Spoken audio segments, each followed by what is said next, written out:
We are here today as the youth of this country to express our displeasure and to also express our dissatisfaction on how the government of South Africa have handled this matter. We, the young people of Nigeria, are not happy for what South Africa is doing. And we are here to also declare that from today, the first day of July 2026 to the end of July 2026, we would want the South Africans in Nigeria to also leave. They should go back to their country and also take over the businesses, the work that Nigerians have taken over from them. We believe in the unionism of Africa. We believe in the solidarity of Africa. We are peaceful and we are law-abiding. But we must tell the South Africans that nobody is a custodian of violence. Nobody is the custodian of madness. So we are also giving the South Africans from now to the end of the month to exit Nigeria with their businesses and their establishments.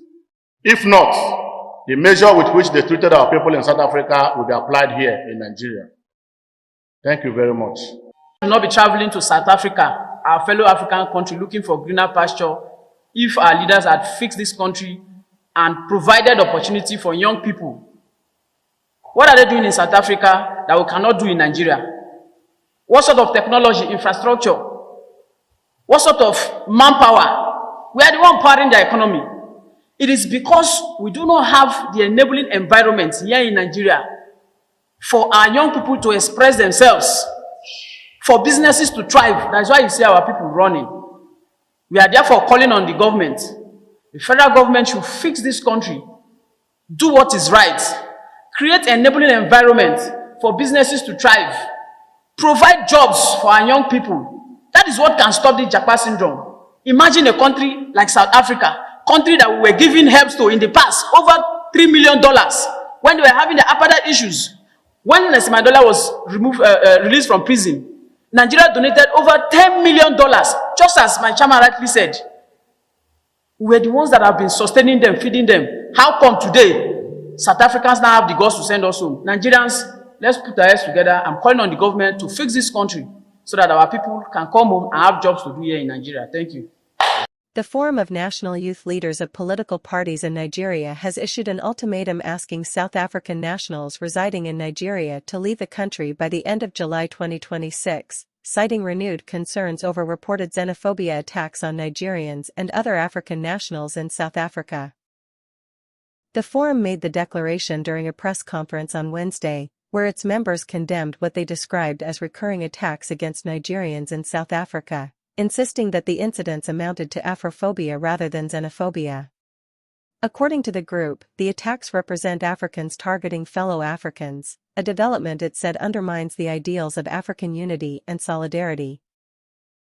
Addressing journalists, the forum expressed disappointment with the South African government, alleging that it had failed to decisively address repeated attacks on foreign African nationals. The youth leaders argued that Nigerians living and doing business in South Africa had continued to face harassment, intimidation, and threats despite long-standing diplomatic ties between the two countries. They maintained that African governments should collectively uphold the principles of mutual respect, peaceful coexistence, and protection of citizens irrespective of their nationality.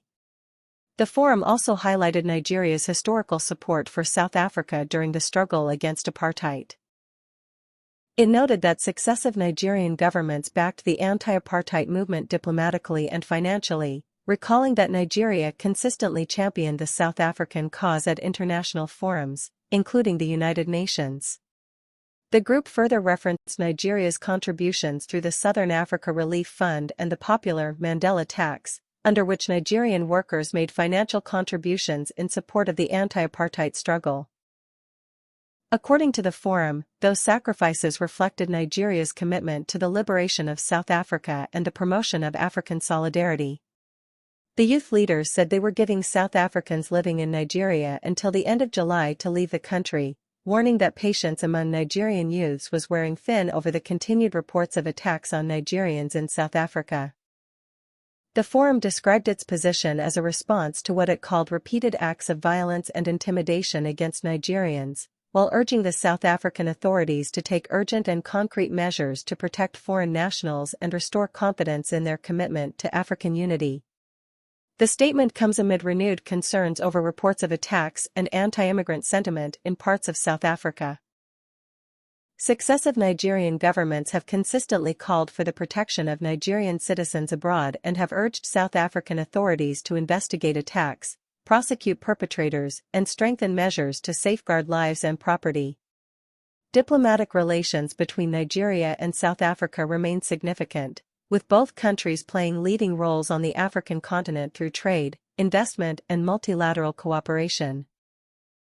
As of the time of filing this report, there was no immediate